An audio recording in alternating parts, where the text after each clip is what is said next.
Bueno, pues esta es nuestra última lección, ya nuestra última participación. Y gracias a Dios hemos estado contentos. Piairot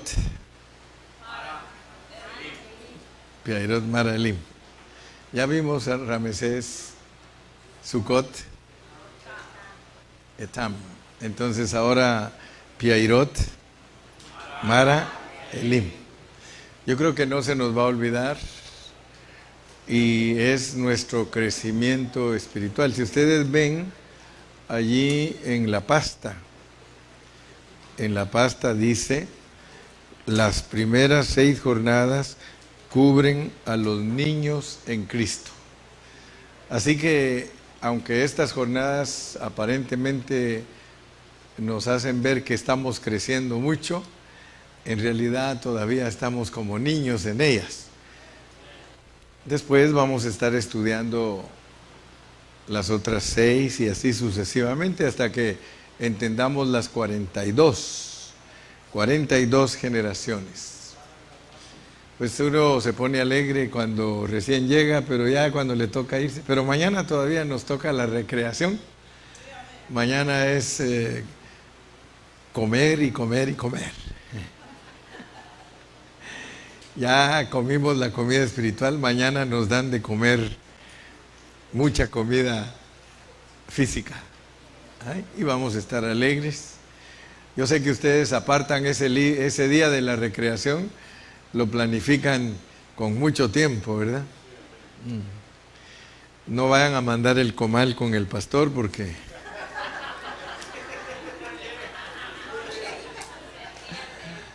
algunos no saben qué pasó, pero el hermano Salvador y Cayetano salieron tempranito para hacer las pupusas y al ratito estábamos que venían de regreso buscando el comal. En algún lugar lo dejaron tirado, pero ya no lo encontraron. Pero las cocineras las felicito porque, como dijo Berna, le dijo a su esposa: mija, hay que prepararnos para la segunda opción. Y con 4 sartencitos pequeños nos dieron de comer a todos.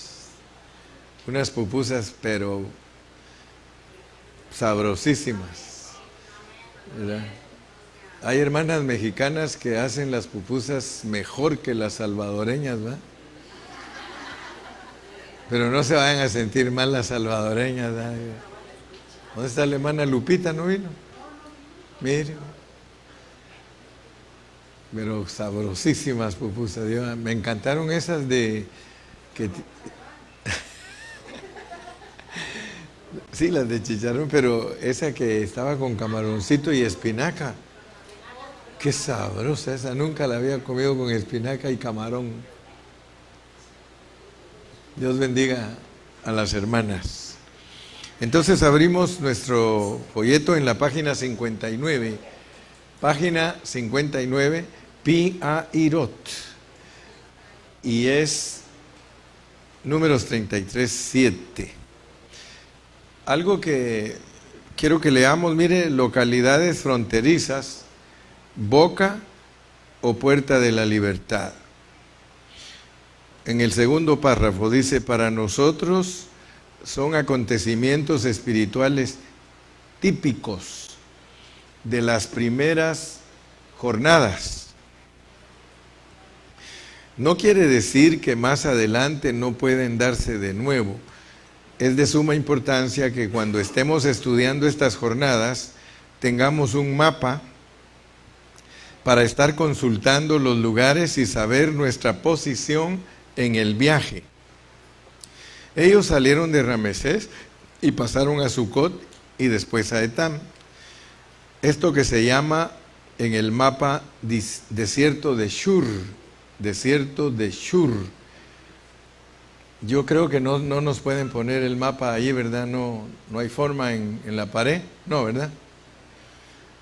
Que es el mismo desierto de Etam, porque esos desiertos eran tan grandes que cubrían diferentes lugares y a veces el desierto se llamaba del mismo nombre que las ciudades que estaban ahí, ¿verdad? Entonces ese desierto de Shur también le dicen el desierto de Etam.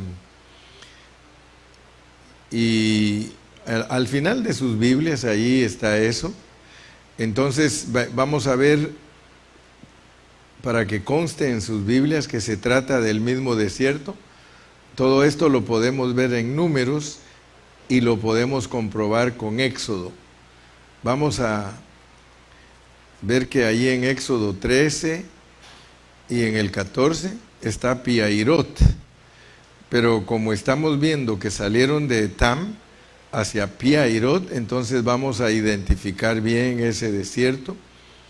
Y como aquí en el mapa aparece Shur, vamos a ver que según la Biblia el desierto de Etam es el mismo desierto de Shur. La vez pasada habíamos visto lo relativo al recorrido de Éxodo. Ahora estamos en Éxodo 13 y 14, que es donde están la etapa de Etam y de Piahirot. En Números están mencionadas en forma sumaria o resumida, y en Éxodo están bien detalladas. Entonces dice en Éxodo 13:20, y partieron de Sucot y acamparon en Etam a la entrada del desierto. Ustedes ven que habla de la entrada del desierto. Más adelante ustedes van a ver también aquí que cuando ellos pasan por el mar, vuelven de nuevo al desierto. Tratándose del capítulo 14, que es donde vamos a estar siguiendo la lectura, hoy vamos a ver que allí habla del desierto de Etam, pero aquí en el capítulo 33 de Números se refiere al mismo desierto como el desierto. Ahí está. Como el desierto. Bueno, entonces pasamos a la página 60 y leemos en Números 33:8. Y salieron de Piahirot y pasaron por en medio del mar al desierto y anduvieron 3 días de camino por el desierto de Etam. Así dice ahí. ¿Se dan cuenta? Allí llaman desierto de Etam cuando salen del Mar Rojo y salieron al desierto de Shur. Es decir, que el desierto de Shur es el mismo desierto de Etam. Entonces, Piahirot queda en la parte de arriba del mapa. Estas marismas, que son como ciénegas, se les llama también el lago de Mansalej y se le llama también el mar de juncos, que es Yam Sof. Esa es la palabra exacta que aparece en el hebreo. Se refiere no a esta parte del Mar Rojo que vemos abajo, a esa parte llegaron después. Al Mar Rojo que se ven es una lengua del Golfo. Por eso les puse ahí ver el mapa, por favor. Ustedes cuando las estudien detalladamente en sus células, traten de tener un mapa cada uno para que vayan viendo el progreso del viaje, cómo va el viaje. Porque si ustedes se dan cuenta en el mapa, ellos se podían ir hacia arriba, miren, directo a Canaán.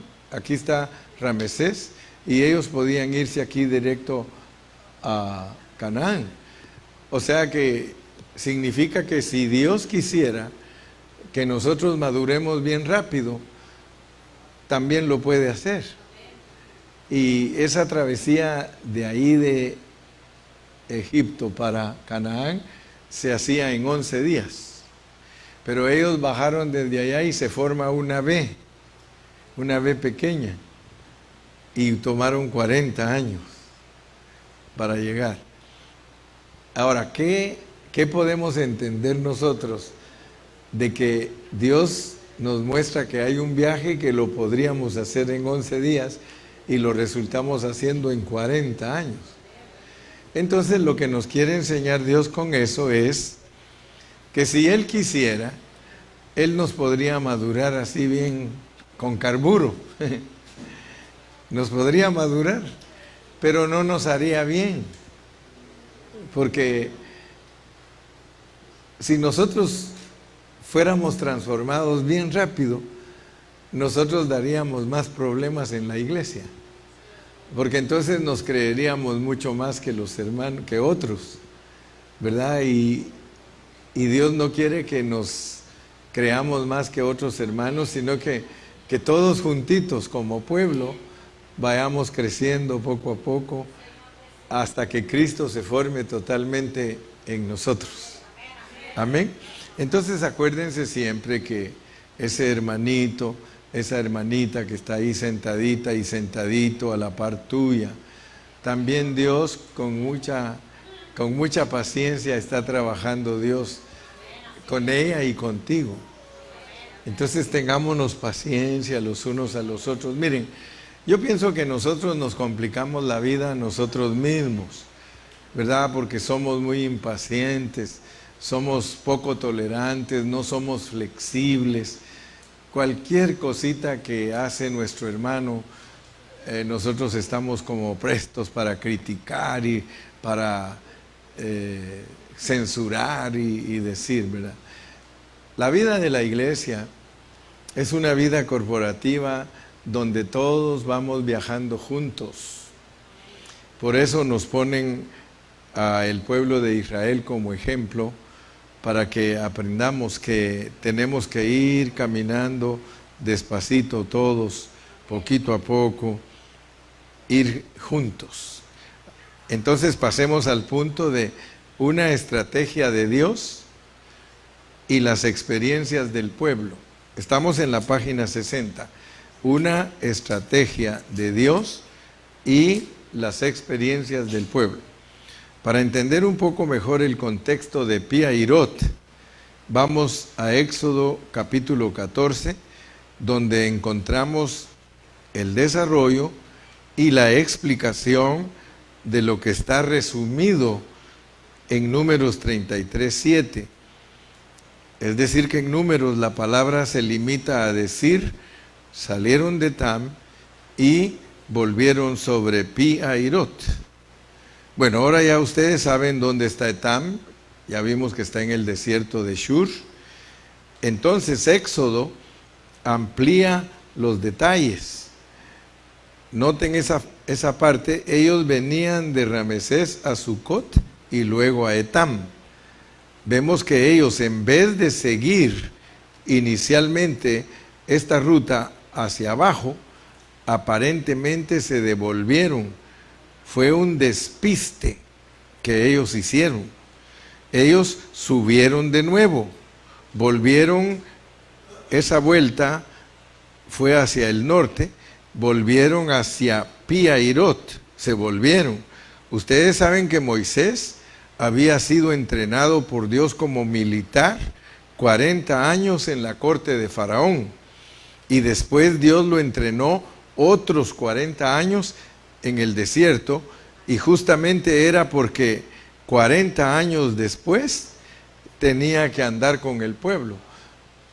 Si ustedes notan, a Moisés lo entrenó Dios en el desierto donde los egipcios practicaban, y lo metió allí, y él fue experto en los viajes de ejército egipcios. Pero después Dios lo quitó de ahí y lo mandó hasta Canaán, lo mandó hasta allá, y allá también fue entrenado, pero allá no fue entrenado para estrategias militares, sino que fue entrenado para pastorear ovejas. Era en Madián, ¿verdad? Imagínense pues que el entrenamiento de Moisés fue para ser un buen militar, estratega, y para ser un buen pastor. Eso para nosotros es muy significativo, porque si nosotros somos líderes, debemos de ser buenos soldados y buenos pastores. Amén. Entonces, gracias a Dios que ahora podemos ver que Moisés conocía los dos lados del desierto.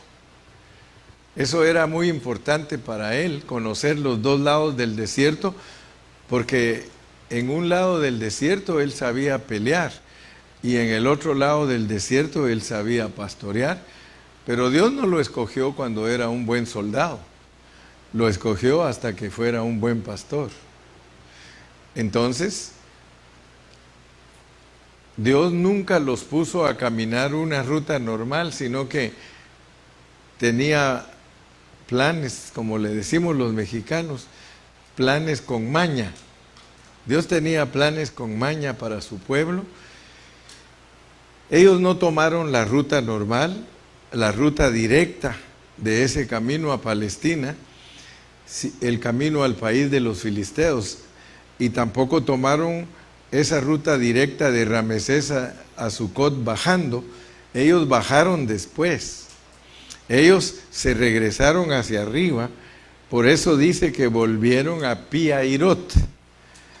Eso fue una cuestión misteriosa, porque los egipcios decían, bueno, seguramente tomarán la línea de los filisteos que va hacia Gaza, la franja de Gaza, lo que es ahora, han oído de eso de la franja de Gaza. Entonces, ellos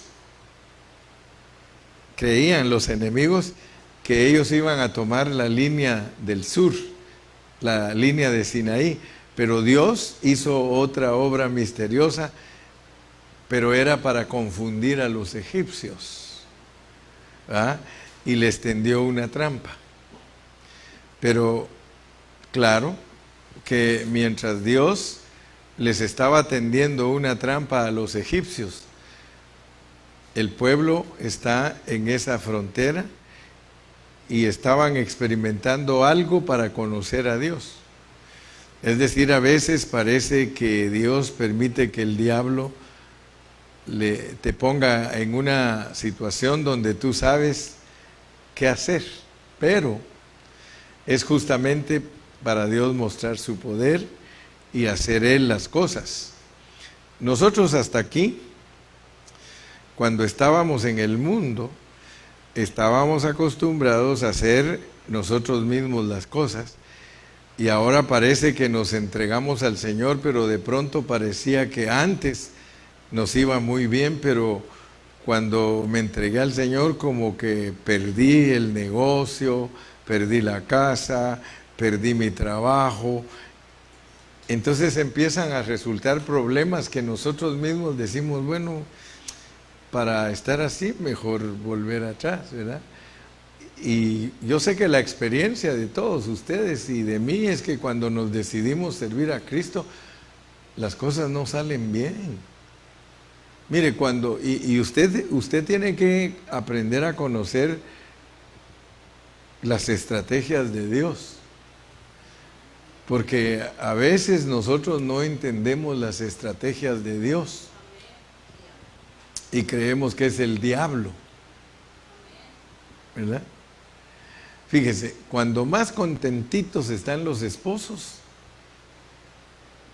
algo aparece y ya los esposos, el chamuco. Le echan la culpa al chamuco. Están bien contentitos, han tenido un mes bien bonito, bien precioso, se iban a comer juntos, trabajaban juntos y de repente, ¡pum! ¿Ustedes no se han dado cuenta que cuando más tranquilas están las iglesias, de repente a una persona se le mete el diablo y empieza a dar problemas? No vayan a creer que es el diablo. El diablo no manda, es Dios. Es Dios para ver qué hacen, a ver si saben resolver sus problemas. ¿Sí? Entonces, estemos listos pues, porque todas estas estaciones nos sirven a nosotros para entender las estrategias. Pi-Hahirot. Y entonces vamos a decir en Pi-Hahirot, ¿será que me metí a algo que no era? ¿Sí? Esas son las experiencias de Piairot. A mí se me hace que ustedes han de estar pasando ahorita un Piairot. Pero ahora van a saber cómo se resuelven los Piairots. ¿Ah? Entonces, vamos a leer lo que está aquí descrito, porque está aquí escrito para que nosotros aprendamos. ¿Verdad? Dice en el capítulo 14, habló Jehová a Moisés, diciendo, di a los hijos de Israel que den vuelta y acampen delante de Piairot, entre Migdol y el mar hacia Baal-Zephón. Delante de él acamparán junto al mar.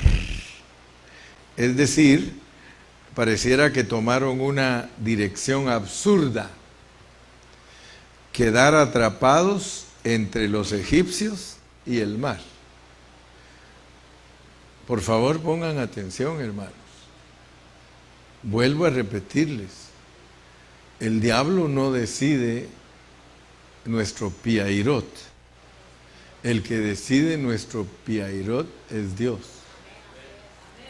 Dios los estaba trayendo a donde ellos pensaran que no hay salida. Los está acorralando. ¿Tú conoces al Dios que lo acorrala a uno? Hay momentos, hermano, que uno dice, híjole, ahora sí se me vino todo para abajo. ¿Sí?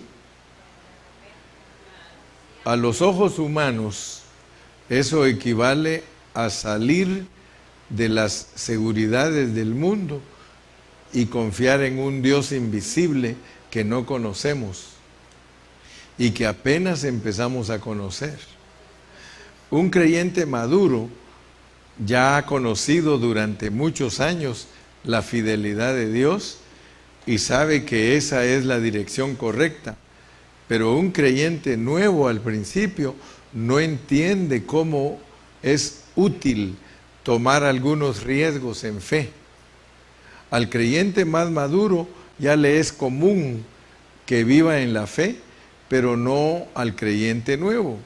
El creyente nuevo no vivía en la fe, vivía en sus seguridades, de sus manejos, de sus cosas que para él eran lógicas.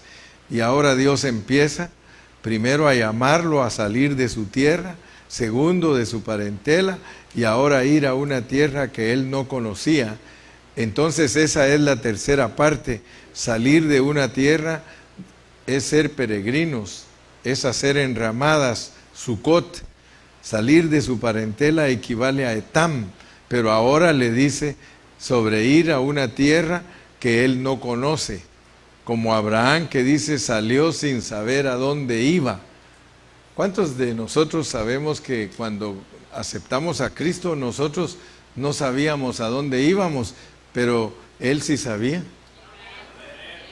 Él sí sabía. Entonces, todas estas lecciones son para que uno aprenda a confiar en Dios, porque Él te va a meter en situaciones en que tú crees que no hay salida, pero siempre hay salida. Con estos estudios, nosotros tenemos que conocer más particularmente al Dios de las salidas. No te preocupes porque te metieron en algo, vas a salir. Vas a salir. Algunos todos cateados, pero van a salir. Van a salir. Sí, hay veces que uno dice, pero ¿por qué me está pasando esto? Entonces, gracias a Dios que Dios es el Dios de las salidas. Ahora vamos a entender un poco de las vacilaciones. Vacilaciones de los comienzos. Si tú eres un cristiano nuevo, hermana María es nueva, ella recién está tratando de buscar a Dios. Hermana María, van a venir situaciones donde usted cree que no hay salidas. Pero yo la estaba aconsejando, le digo, todas las cosas que nos pasan son porque Dios nos quiere mostrar su poder. Y cuando nosotros creemos que no hay salida y que todo es imposible, el Señor da salidas. El Señor, solo busquémosle, hermana. Solo búsquele de todo corazón. Yo le dije, péguese a la hermana Blanca. Así que la hermana Blanca yo no sé cómo va a ser. Pero le digo, péguese a ella. Ella la va a ayudar a usted para que usted se vuelva una buena cristiana. Qué responsabilidad de los Corona. Porque Dios nunca nos da hijos espirituales para que los dejemos tirados. Ahora le está dando a mi hermana Blanca su hija espiritual. ¿Sí? Hermana María, ella le va a jalar las orejas de vez en cuando. Pero yo sé que ella la va a ayudar mucho a usted para que usted crezca en Cristo. Y le estaba diciendo, métase a la vida de la iglesia, conozca a todos los hermanos. Yo no le voy a decir que no la van a decepcionar, la van a decepcionar a veces los hermanos también, pero Dios está con usted y Dios la va a sacar adelante. Amén. Entonces ese es Piairot. Usted va a decir, después va a decir, hace años estudié la jornada de Piairot y el pastor me dijo que Piairot era que yo aprendiera a confiar en todas mis situaciones negativas y que Dios me iba a sacar adelante. Créalo, usted créalo con todo su corazón. Dios es el que nos saca adelante. Amén. Entonces aquí vamos a hablar un poquito de las vacilaciones.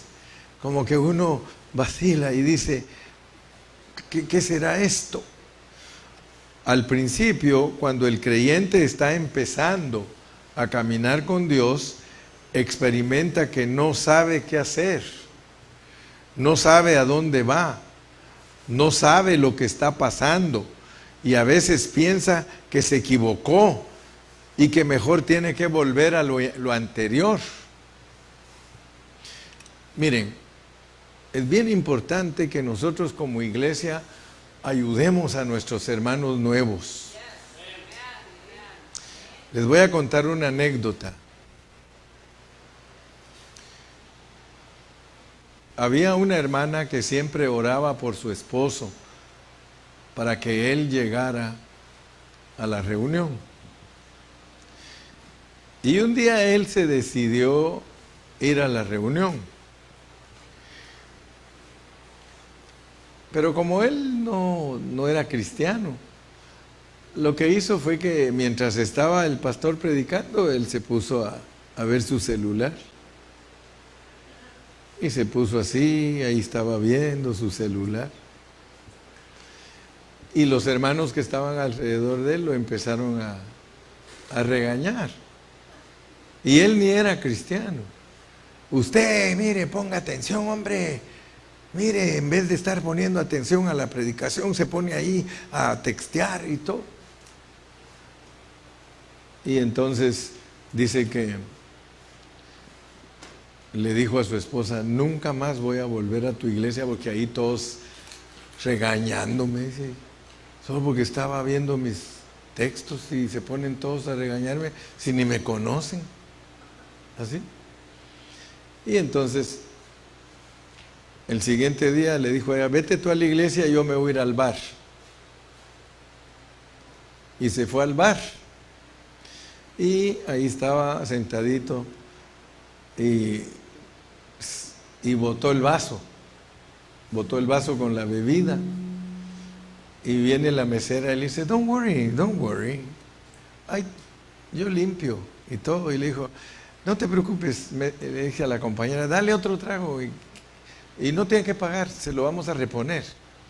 Y todos, y hasta los que estaban a la par, le dicen, no te preocupes, los errores cualquiera los comete. Pues se sintió tan bien que todos lo animaron en el bar, que ya nunca fue a la iglesia y todos los días iba al bar. Qué tremendo, hermano, que nosotros, en vez de ponernos a regañar a una persona, déjelo, comenzando que ni cristiano es. ¿Quién quita y al no regañarlo sigue viniendo? Y ser amable. Y ser amable nosotros con la gente en vez de estar... Pero a veces en la iglesia somos tan criticones, ¿no? Entonces tranquilos pues, ayudemos a las personas, porque de nosotros a veces depende. Imagínense, él se sintió tan bien en el bar porque decía, lo tratan mejor a uno. Y ahí se sentía bien y a echarle todos los días. Todos los días. Ya después se volvió un alcohólico tremendo. Y nosotros tuvimos la oportunidad que se volviera un buen cristiano. Si tan solo le hubiéramos dicho, no te preocupes, estás viendo tus textos, pues ni modo. Busca a Cristo, Él te va a ayudar para que quede con el tiempo, ni los textos vas a querer leer. Amén.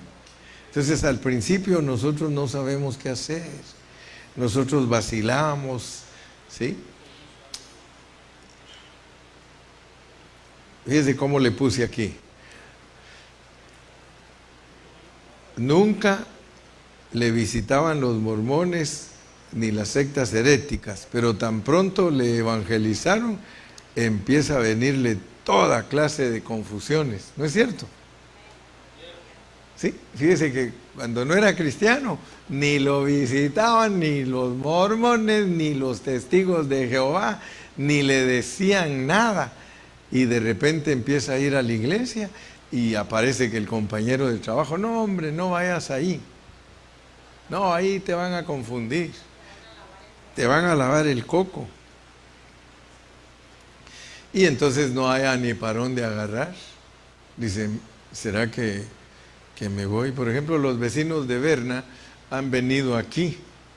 Y yo creo que desde que vinieron aquí, sus familiares que son testigos, ya les cayeron encima. Ahora creo que los visitan más para que no vengan aquí. Entonces, son las vacilaciones de los comienzos, ¿verdad? A Pi-Hairot en la Edad Media se le llamaba Airut. Hoy en día en Egipto se le llama Yangerut. Y la raíz Pi no es una palabra hebrea, sino un artículo egipcio. Una palabra con sentido egipcio que significa lugar de juncos. Y ustedes saben que lo que son los juncos en la Biblia dice que son como las cañas que ondean a merced del viento. Es el lugar de los juncos, es el lugar de las vacilaciones. Cuando el Señor decía de Juan el Bautista, dice, ¿acaso ustedes creen que Juan el Bautista es un hombre llevado por los vientos? ¿Una caña sacudida por el viento? No. Por eso también Dios le cambió el nombre a Simón y le puso Pedro, para que dejara de ser una caña meneada por el viento y llegara a ser una piedra, una roca. Pero un junco es una caña movida por el viento, y eso es lo que representa Pi-Hairot, esa experiencia de la vacilación, una experiencia de duda. ¿Será que estoy bien o estoy mal? ¿Será que me metí en el lugar que no es para mí? Antes me iba bien en todo, pero ahora miren lo que me pasa. Hermanos, por eso les enseñé o les dije que ayudemos a los que recién vienen, porque si nosotros no les ponemos atención, ellos van a estar en Pi-Hairot y van a vacilar y van a estar buscando otras cosas, y de nosotros depende que busquen ellos. Entonces es bien importante que la iglesia tenga un corazón como el corazón de Cristo, para que cuidemos a todos los babies, cuidemos. Mire, si tenemos que cuidar a los viejos, dice Berna, contimás, que quiere decir cuanto más.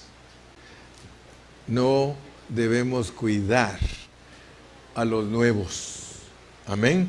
Si Dios te permite a ti ganar un alma para Cristo, recuérdate que es tu hijo espiritual que Dios te dio. Muchas de nuestras iglesias están vacías porque nosotros no cuidamos a los que Dios nos ha dado. Usted propóngase, mire, los primeros 10 años de un cristiano son su niñez espiritual. Usted me va a decir a mí, hermano, ¿tengo que cuidar yo a ese mañoso por 10 años? ¿Cuánto tiempo has cuidado a tus hijos? Uno a sus hijos, aunque ya tengan 18 años, uno los cuida y los quiere. Entonces también a nuestros hijos espirituales tenemos que cuidarlos. Tú te ganas un compañerito de la escuela para Cristo, tienes que cuidarlo. ¿Cuántos de aquí se han ganado un alma para Cristo? ¿La han cuidado? Solo Fidel. Solo Fidel. Entonces, de las vacilaciones, pasamos a que Dios lucha por nosotros. Es Dios quien habla. Dios es el que dice, di a los hijos de Israel que den vuelta, o sea que se tornen. Ellos venían de Ramesés arriba, hacia Sucot abajo, y Etam por ahí cerca, y luego tienen que subir de nuevo hacia arriba a Pihairot, dar la vuelta. Son movimientos erráticos. Seguramente los egipcios habían pensado, pero estos están locos. Van para allá, ahora bajan para acá y ahora suben para acá. No, ya los tenemos. Sí, segurito que los vamos a destruir. Miren dónde fueron a parar, mírenlos dónde están. Y allá se fueron, pero aquí fue donde el Señor agarró a los enemigos. Justamente esa era la carnada de Dios. Cuando parece que el diablo te llevó al borde, allí es cuando Dios actúa y ellos son esparcidos. Esa es la carnada de Dios para los enemigos. ¿Has entendido tú que tú eres carnada para el diablo? Y que es Dios el que agarra su anzuelo y te agarra a ti y te pone como carnadita para el diablo.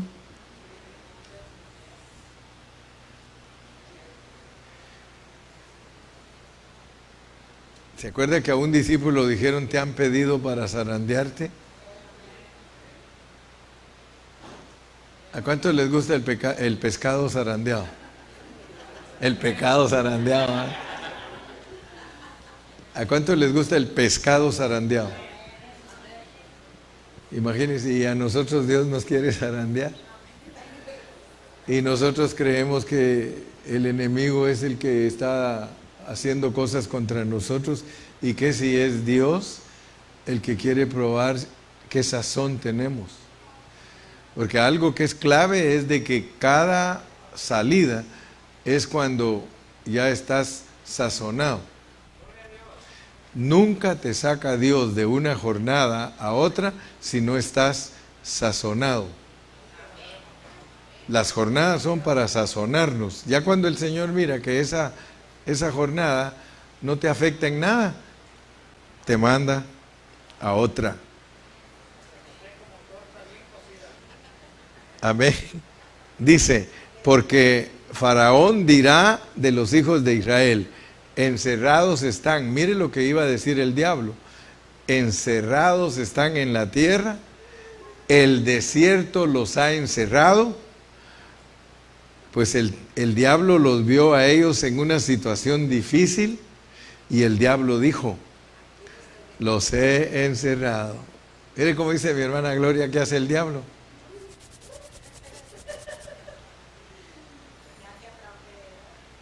Ya lo tengo, ya. Pero miren lo que dice Dios. Y yo endureceré el corazón de Faraón para que los siga.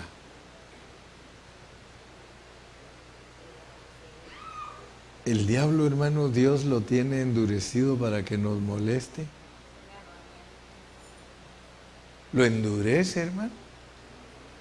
O sea que el diablo dice, me propongo y no los voy a dejar en paz.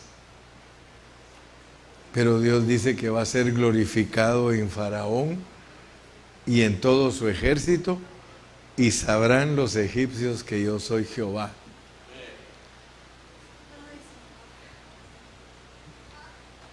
Si fueran pentecostales, ustedes dirían ¡Aleluya! Cuando a los pentecostales les dicen, y Dios reprenderá al diablo, ¡Aleluya! Dicen ellos. Y dice, y ellos hicieron así. Entonces vemos que Dios mismo es el que le permite al diablo. Por favor, acuérdense de Piairot. Es Dios el que le permite al diablo hacer lo que es, creyendo que ya nos tiene.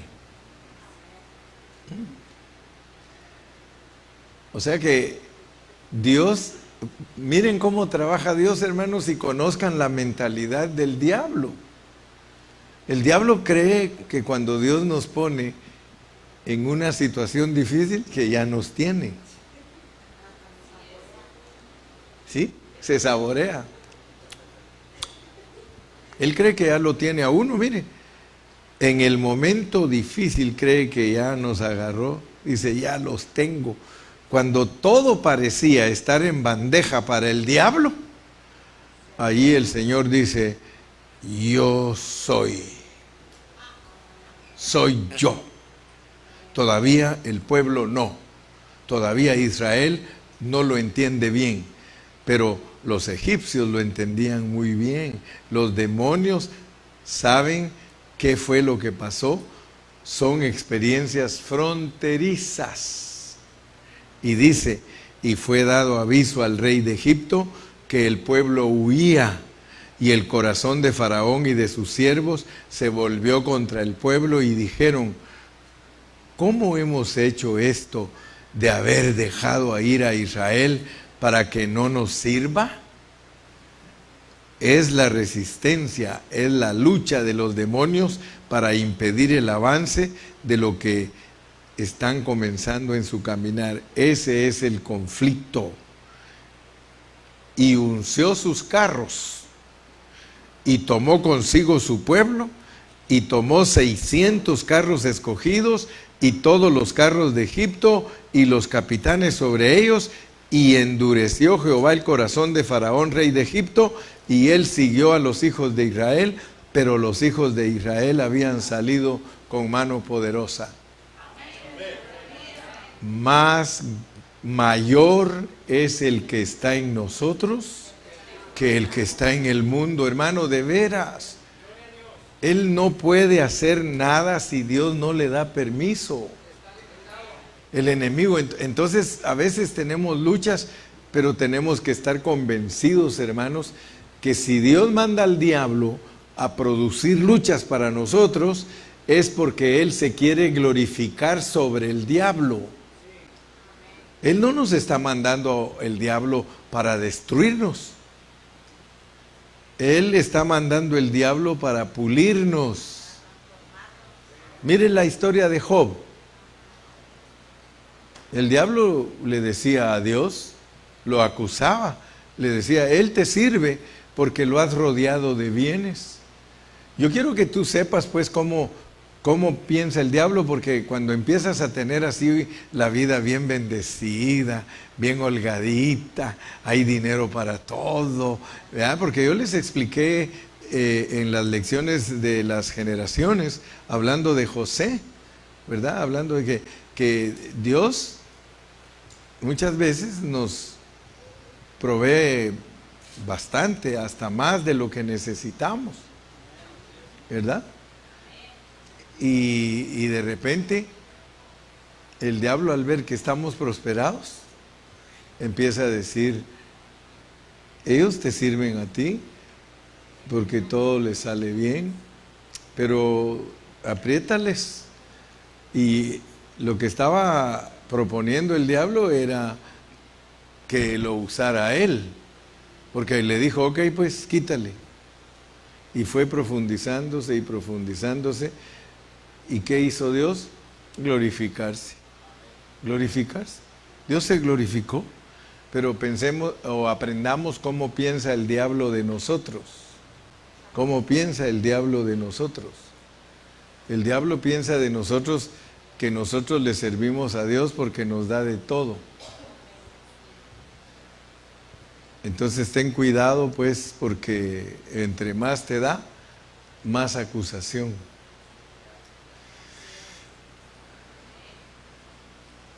Lo que resalta en Piairot es la intervención de Dios. Entonces, como el tiempo avanza, ya aprendiste entonces lo que es Piairot. Piairot es que Dios quiere glorificarse sobre el diablo. Dios quiere glorificarse, que aunque tú seas probado, aunque pases por cosas difíciles, no te preocupes. Piairot. Así que aprendemos claves. Si te está yendo mal, si te enfermas, si las cosas no están saliendo bien como tú crees, acuérdate y di Piairot. Aquel hasta le cambió y dice Pairot. En inglés le puso Piairot, dice Pairot. Piairot. Piairot.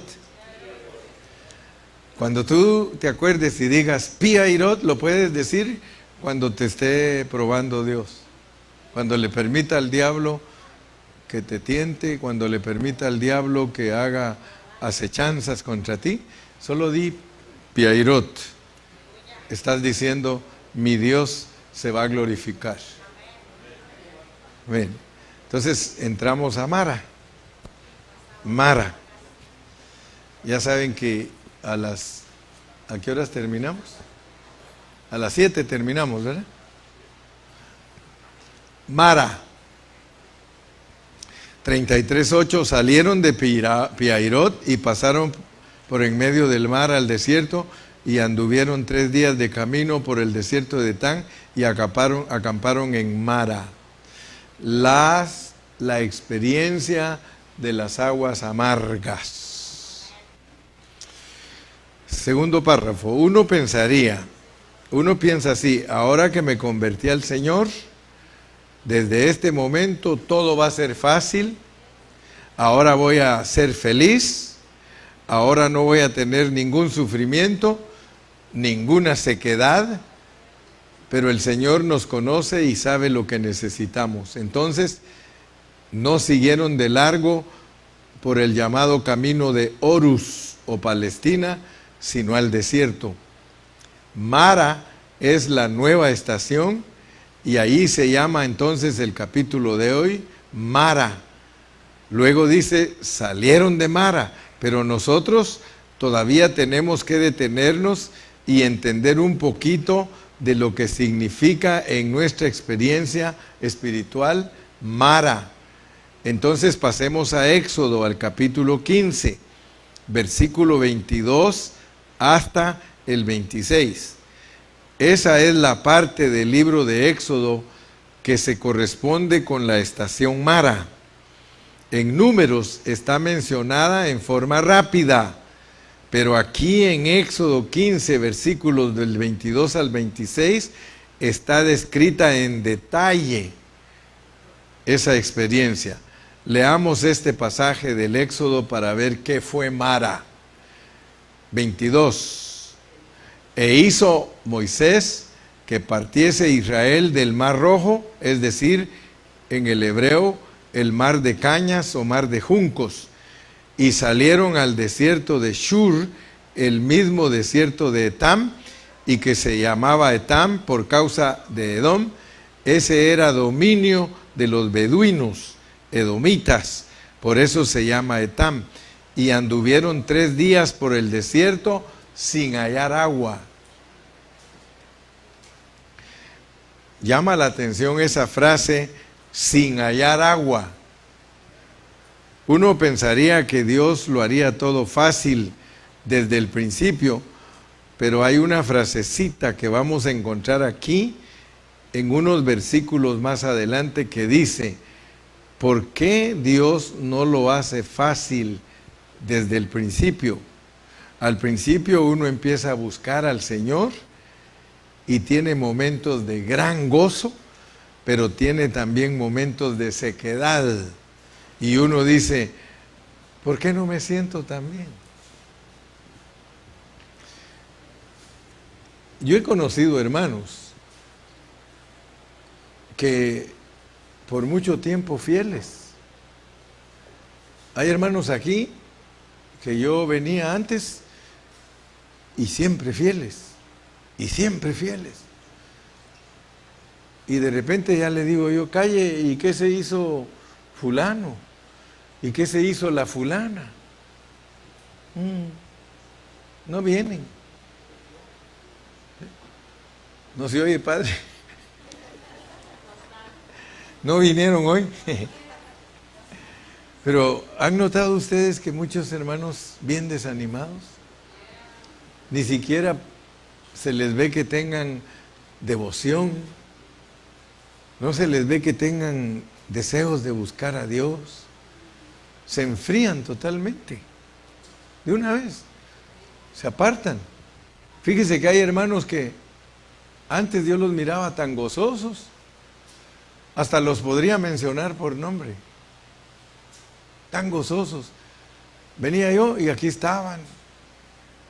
Ahora ni yo los hago venir. Mire, habían hermanos de verdad que venían y me saludaban con tanto amor y ¿sabe qué me decían? Qué bonito estuvo, hermano Carrillo, qué preciosa la enseñanza. Y hasta me regalaban dinero, hermano. Y no los extraño porque me haga falta el dinero, ¿verdad? Porque yo aprendí del pastor, yo no te quiero por lo que me das, sino que por si me das te quiero más, ¿verdad? Pero imagínense, Mara son experiencias amargas y que no hay agua, no hay cómo mitigar la sed. Sí. Dice, esa frase sin hallar agua, uno pensaría que Dios lo haría todo fácil, pero no, hermano. Dios hace que nos falte agua. ¿Sí? Solo cuando estamos orando en la reunión, sentimos, ay, qué bien me siento. Pero parece que salgo de la reunión y se me apaga todo. Llego a la casa y se me forma un problema. O en otra parte, puede ser en el trabajo, y después estoy buscando otra vez ese momento de paz, ese momento de alegría, y Dios conoce que así sería nuestra experiencia. Antes de Elim, que es una fuente de palmeras, porque de ahorita de aquí de Mara nos van a meter a Elim, y en Elim, hermano, hay palmeras, hay fuentes de agua. Ay, hermano, no hay cosa más linda. Hablando sinceramente, ¿cuántos de ustedes han llorado en un servicio? Levanten la mano. ¿Cuántos de ustedes han estado en servicios que no sienten nada? Mara. Elim cuando sentimos, Mara cuando no sentimos. Nos pasa las de ese loro de no siento nada. ¿Se acuerdan ustedes de esa anécdota del loro? Ay, no, ese es otro. Puros loros aquí va. Los cristianos estamos llenos de anécdotas de loros. No, ese lorito que era de un drogadicto, era el loro. Y entonces el drogadicto agarra su lorito y el lorito se le queda viendo y el drogadicto pone sus líneas de cocaína y el lorito se le queda viendo y le dice, ¿y yo qué? Así le dice. ¿Y yo qué? Lorito, te va a hacer daño. Ponme una, le dice. Y aquel ya le ponía una línea y ahí va el lorito. Y se le queda viendo y le dice, ¿qué sientes? Le dijo el dueño, ¿qué sientes? No siento nada. No puede ser, dice, si yo estoy high. Y le pone otra y el loro. Ahora sí, loro, ¿qué sientes? No siento nada. ¿Cómo que no sientes nada si yo ya no aguanto echarme otra? No, pues te digo que no siento nada, no siento el pico, no siento las manos, no siento. Así les pasa a muchos hermanos en la reunión, no siento nada. Entonces, antes de Elim, que son fuentes y palmeras, está Mara. Tus experiencias de Mara son para que aprecies tus experiencias de Elim. Yo le doy gracias a Dios, hermano. Mire, ayer cuando estaba dirigiendo Alexia, el Espíritu Santo me tocó a mí de una manera tremenda. Yo estaba llorando, hermano. Y miraba a Alexia, porque como yo la conozco desde chiquitita, y la miraba dirigir con tanta bendición. Y vi su manita cuando dijo, Él te ama. Así hizo con la manita, Él te ama. Sí. Y yo fui muy bendecido y dije, Señor, gracias por mi Elim. Y quiero que ustedes sepan lo que... Ahorita vamos a entrar a Elim porque ya nos van quedando poquitos minutos. Porque Elim nos va a llevar a la cúspide de del primer grupo de jornadas. A la niñez en su plenitud. Y quiero que todos lo sepan, la niñez en plenitud es ser pentecostal. Yo, con todo respeto a los hermanos pentecostales que me escuchan, yo les digo que Elim es la sexta estación de Dios, donde Dios lleva a los niños a su cúspide. Pero tristemente muchas iglesias pentecostales no entienden que es solo la cúspide de la niñez, que no es la meta de Dios. La meta de Dios no es que seamos pentecostales, pero para muchos eso es lo máximo. Hasta cantos hacen, dice que de todas las iglesias, dice un canto, a mí me gusta la pentecostal. La realidad es que tenemos que crecer más allá. Tenemos que ir hasta la 42 jornada. Y si nos quedamos en alguna jornada, nos vamos a quedar bebecitos. Llegamos a Mara. Mara es tremendo porque dice que Mara es Marta. Marta. La verdadera palabra para Mara es Marta. ¿Cuántos se acuerdan de Noemí? Y de Ruth. ¿Se acuerdan que Noemí cuando dijo, ya no me digas Noemí, me llamo Marta? Y llegaron a Mara y no pudieron beber las aguas de Mara porque eran amargas, por eso le pusieron de nombre Mara. Quiero llamarles la atención a algo que dice en el original hebreo. En el hebreo, en las demás partes donde en este capítulo dice Mara, allá dice Marta. Pero aquí, en esta primera vez, donde aquí dice Mara, hay una T en el nombre, dice Marta. Llegaron a Marta. En la Biblia, Marta tiene un significado, significa dama. Y ellos llegaron a una expectativa, pero resulta que se le quitó la T. a Marta y quedó Mara a Marta. Ellos después le llamaron Mara, por eso el traductor puso de una vez Mara, pero no, Mara fue un acomodo de Marta. Ese lugar se llamaba Marta y después de ahí en adelante lo llamaron Mara. De manera que sería así. Llegaron a Marta y no pudieron beber las aguas de Marta porque eran amargas, por eso le pusieron Mara. Ese último nombre, ese último nombre significa eso, amargura. Y encontrar en las jornadas del camino del Señor una que se llama amargura, uno pensaría que todo sería felicidad, pero ¿amargura? Vamos a ver por qué, pero antes vamos a mirar un poquito en el libro de Ruth, para que el significado de Mara sea confirmado. En el libro de Ruth se nos cuenta una hermosa historia, la historia de Ruth y Noemí. Resulta que Ruth y Noemí estaban muy bien.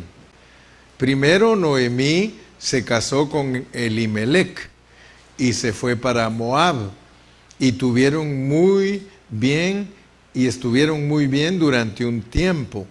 Pero después a Noemí se le murió el esposo y los 2 hijos y se quedó ella sola con las 2 nueras, Orfa y Ruth.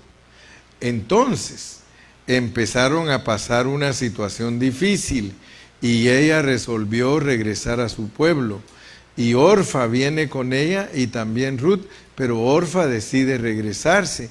Y dice en el capítulo 1 de Ruth, a partir del versículo 14, y ellas alzaron otra vez su voz y lloraron, y Orfa besó a su suegra, mas Ruth se quedó con ella. Note qué hermoso es esto. Aquí Ruth está representando a la esposa, la que va a llegar a ser la esposa de Booz, el pariente redentor. Y ella viene de Moab, no de Israel, sino de los gentiles. Por eso es una figura de la iglesia. Pero fíjense que Ruth había acompañado a Noemí cuando se llamaba Noemí, que quiere decir placentera. Y acompañó a Noemí cuando ella dijo que ya no la llamaran más Noemí. En cambio, Orfa no. Orfa la acompañó mientras era placentera, pero luego se devolvió. En cambio, Ruth siguió y Noemí dijo, he aquí tu cuñada se ha vuelto a su pueblo y a sus dioses. Vuélvete tú tras ella. Respondió Ruth, no me ruegues que te deje y me aparte de ti, porque a donde quiera que fueres iré yo, y donde quiera que vivieres viviré. Tu pueblo será mi pueblo, y tu Dios mi Dios. Donde tú murieres, moriré yo, y allí seré sepultada. Así me haga Jehová, y aún me añada, que solo la muerte hará separación entre nosotras dos. Aquí Noemí representa la revelación en el Antiguo Testamento, y luego Noemí guía a Ruth, quien representa la revelación en el Nuevo Testamento. Luego le nace un niño a Ruth y es considerado como si fuera de Noemí. Y viendo Noemí que estaba tan resuelta a ir con ella, no dijo más. Anduvieron pues ellas dos hasta que llegaron a Belén. En Belén era donde iba a nacer después el Mesías. Pero antes de que nazca, antes de que se forme Cristo en ti, algo ocurre. Y aconteció que habiendo entrado a Belén, toda la ciudad se conmovió por causa de ellas y decían, ¿no es esta Noemí? Había tenido sus momentos de gloria, de abundancia, de alegría, Y ahora en esto, esta que era placentera, da lástima ahora.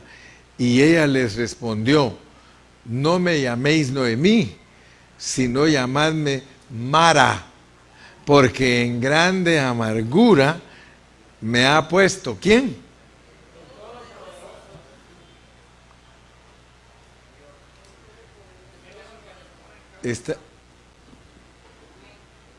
¿Cuántos de aquí han vivido en amargura? ¿Y por qué se lamentan? ¿Y por qué se lamentan, hermano? ¿Por qué nos lamentamos nosotros cuando Dios nos pone en amargura? Si es parte de nuestra transformación. Sí. No me llaméis más Noemí, dice. Llámenme amargura. ¿Sí? Yo la molesto a la hermana Noemí. A la hermana Noemí. Le digo, hermana, usted es amargura. La hermana Mimi, amargura. Esa amargura se la había puesto el Dios Todopoderoso. Y a veces decimos, yo pensaba que era solamente el diablo. No, el Todopoderoso. Gracias a Dios, ¿verdad, hermano? Esto lo hace Dios al hacerme pasar por un lago de amargura. Yo pensaría que todo iba a ser felicidad. No, hermano, así no se forma el carácter de Dios. Así no se aprende la cruz. La cruz no se aprende cuando todo es fácil. El camino solo se encuentra cuando se pasa por Mara, cuando está dispuesto a pasar por la amargura. Yo había sido placentera, dice, pero ahora estoy en estas. Por eso llámenme Mara. Pero gracias a Dios, hermano, ahí no termina el libro de Ruth, ni el libro de Éxodo, ni el de Números. Pero si está en el camino del cristiano y del creyente una etapa de amargura, de dificultades, de lucha, de resequedad, sí está, hermano. ¿A cuántos de ustedes les ha tocado pasar por momentos de amargura? Es parte de nuestra transformación. Entonces no te asustes, hermano. Dios no quiere que el cristiano lo ignore, por eso nos lo dejó aquí escrito. Si Dios no quisiera que nosotros entendamos lo que es la amargura, ¿para qué la pone? Pero es para enseñarnos a nosotros, para amonestarnos y luego darnos esperanza y consuelo. Volvemos al capítulo 15 de Éxodo, cuando los israelitas llegaron al lugar que llamaron Mara y no pudieron beber las aguas de Mara. Ellos tenían sed, pero no encontraron satisfacción. ¿Por qué? Porque esas aguas no eran puras. ¿Saben, hermanos, que a nuestra vida cristiana solemos mezclarle la carne, mezclarle errores? A veces muchas personas empiezan a caminar con Dios en un grupo que no es bueno. Algunos ni pensaban en Dios y de repente les llegó un falso testigo de Jehová a las puertas. Tocó y le dijo, ¿sabes que la Biblia es la palabra de Dios?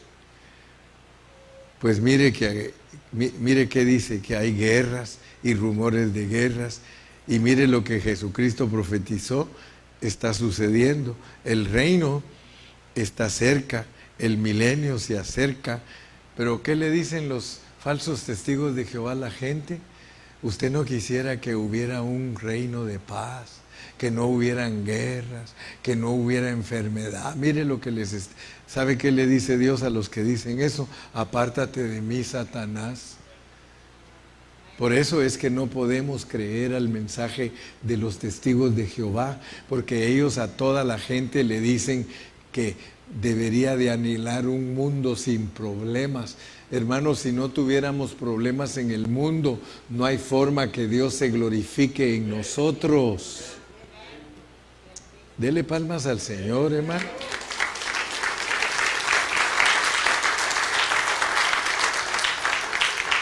Pero ¿qué hacemos nosotros? Quejarnos.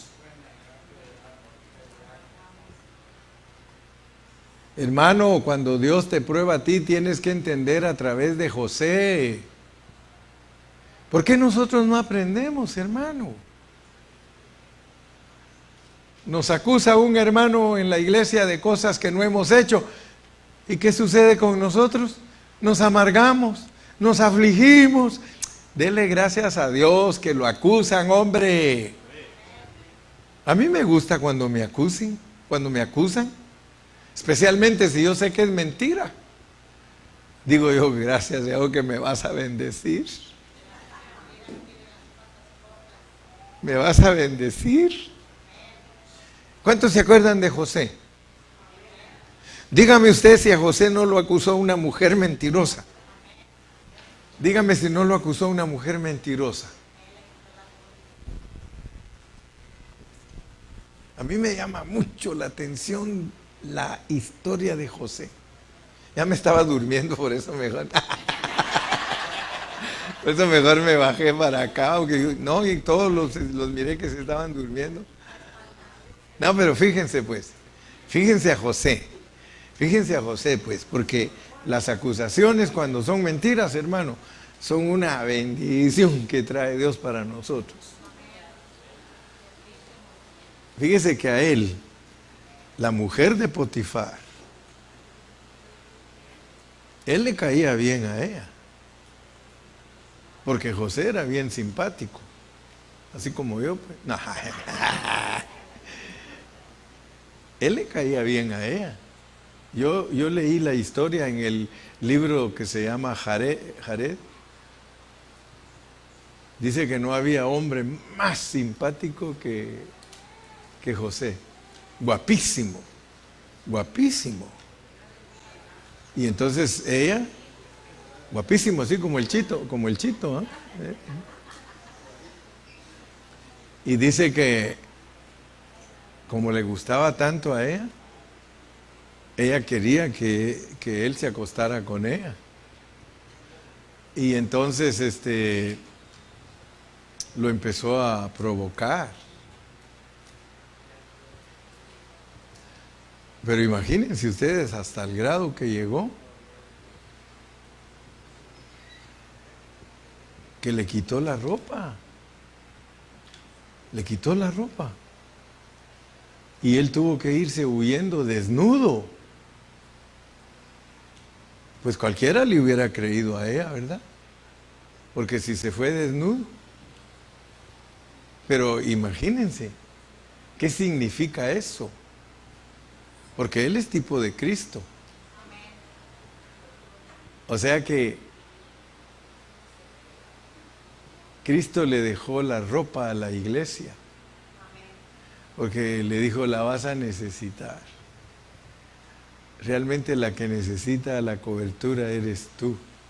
Y yo me voy a morir desnudo en la cruz, con vergüenza y acusado. Hermanos, cuando nosotros nos acusan, Dios nos va a bendecir.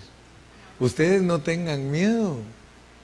No tengan miedo que el diablo es capaz de decir las mentiras más grandes para destruirnos. Pero Dios nos va a reivindicar y Dios va a demostrar lo que nosotros somos. Entonces no nos aflijamos cuando nos toca pasar por pruebas tan difíciles, porque es Dios el que nos está probando, para ver si en vez de quejarnos, nos dan lástima los que nos acusan. Yo sé que José tenía lástima de esa mujer, pero ¿qué hizo Dios?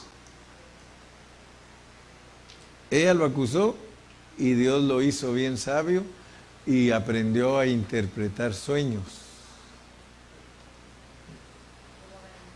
Por la acusación él fue a parar a la cárcel, pero en la cárcel Dios le abrió el entendimiento y él empezó a interpretar sueños. Fíjense pues, él tenía sueños propios, él tenía sueños de sus compañeros de cárcel y él tenía sueños de Faraón. Quiere decir que Dios a nosotros nos va a revelar los sueños nuestros, los sueños de nuestros compañeros de cárcel, porque usted tiene que aprender que usted tiene compañeros de cárcel, pero también lo va a usar para que le enseñe al mundo, para que usted sepa lo que le va a pasar al mundo. Entonces, gracias a Dios que nosotros sabemos lo que nos va a pasar a nosotros, lo que le va a pasar a la iglesia y lo que le va a pasar al mundo. Pero lo tremendo, ¿verdad?, es que Dios nos da sueños a nosotros y muchas veces no se cumplen los sueños de nosotros, sino que antes se cumplen los de nuestros compañeros de cárcel y de los del mundo, porque los sueños de nosotros son tan preciosos y tan gloriosos que toman mucho tiempo para que se cumplan. Para que Dios nos perfeccione a nosotros, Él va a usar toda nuestra vida. Pero para enseñarles a nuestros hermanos sus sueños, en un ratito se los podemos decir. Y todavía para Faraón costó un poquito más saber los sueños porque esperó 2 años más en la cárcel. Entonces, gracias a Dios pues que tenemos el ejemplo de que todo lo que nos pasa a nosotros en esta vida nos ayuda para bien. Mara. Aprendamos bien Mara. Y por último, tenemos Elim. Vamos a Elim, pues. Vamos a Elim. Por lo menos, abuelo de pájaro, les di el folleto, ¿verdad? Así, abuelo de pájaro. Elim, pero está bueno para la célula. Ok. En el párrafo segundo, hoy leemos en Números 33:9, salieron de Mara. Gloria a Dios. O sea que se puede salir de Mara. Mara es amargura, es prueba, dificultad, pero se puede salir. ¿Cuántos dicen amén? Amén. Salieron de Mara y vinieron a Elim, donde había 12 fuentes de aguas y 70 palmeras, y acamparon allí. Ese es el versículo epígrafe. Salieron de Mara y vinieron a Elim. Eso ya estaba allí antes de que ellos llegaran. ¿Ustedes creen que Dios no había predestinado ese oasis antes de la fundación del mundo? Yo creo que sí. Llegaron a Elim, donde había 12 fuentes de aguas y 70 palmeras, y acamparon ahí. Hay un versículo, y solo uno en el libro de Éxodo, que se corresponde con esto. Es el versículo 27 del capítulo 15. En Elim duraron bastante tiempo, y sin embargo, Dios lo dijo todo en un solo versículo. Cuando hay que aprender unas grandes lecciones, hay que emplear hasta 2 capítulos para explicar la lección, pero aquí se trataba de un oasis, de un descanso. Si tú estudias el lunes, el martes, el miércoles, el jueves, el viernes, Bueno, el sábado descansas, ¿no? Ellos habían demorado un día en Sucot, un día en Etam, un día en Piairot y 3 días por el desierto buscando agua. Son 6 días cuando llegaron a Mara y las aguas eran amargas y no las podían beber. Pero el número 7 es el descanso. Por fin llegaron a Elim después de Mara. Elim es un oasis de descanso, pero por favor oigan, desde el principio es solamente un oasis, no es todavía la tierra de Canaán, no es todavía la posesión completa de la tierra ni del reino, pero sí es un oasis, gracias a Dios. Dios prepara este oasis cuando son necesarios. 6 días caminando por el desierto y 3 semanas descansando en Elim. En el siguiente versículo, Éxodo 16:1, usted se da cuenta que dice: partió luego de Elim toda la congregación de los hijos de Israel y vino al desierto de Sin, que está entre Elim y Sinaí, a los 15 días del mes segundo. Ellos salieron a los 15 días del primer mes, o sea que se demoraron como 3 semanas. Qué bueno es Dios, ¿verdad? A veces parece que la prueba es difícil y pareciera que fuere larga, pero nunca será más larga que lo necesario, porque no hay que quedarse en Elim, pero es necesario estar en Elim el suficiente tiempo. Y eso, lo dice Dios, no lo determina el pueblo. Es Dios que con la nube dirigía al pueblo cuando había que quedarse en un lugar. Y hasta que la nube lo levantaba, no continuaban. Qué comprensivo es Dios. A veces nos deja por bastante tiempo en situaciones agradables, en situaciones fáciles.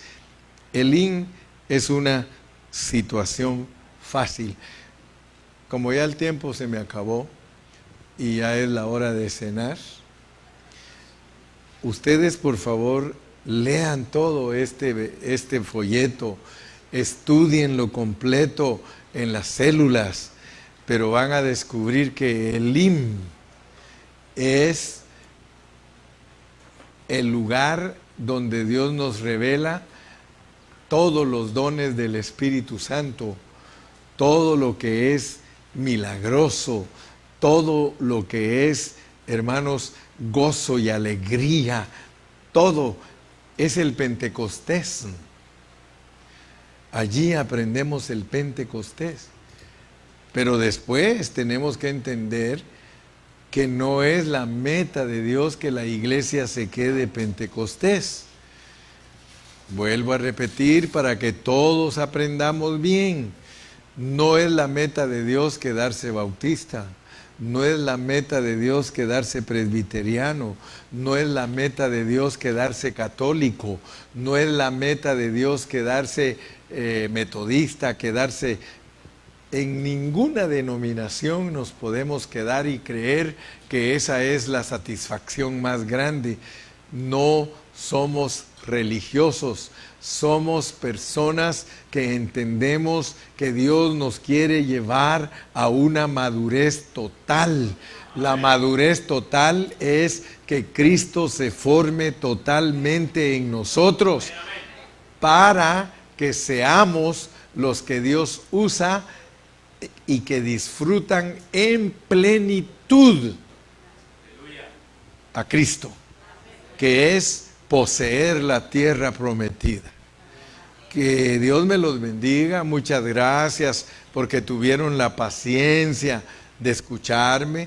Muchas gracias por su amor. Gracias que me reciben con tanto cariño. Gracias que ustedes siempre abren su corazón para que el hermano Carrillo les predique. Yo les agradezco de todo corazón a ustedes por recibirnos. Yo sé que mi esposa también les agradece. Muchas gracias. Los quiero mucho, mucho, mucho. Que Dios me los bendiga y me los guarde, y le entrego el lugar a mi hermano pastor.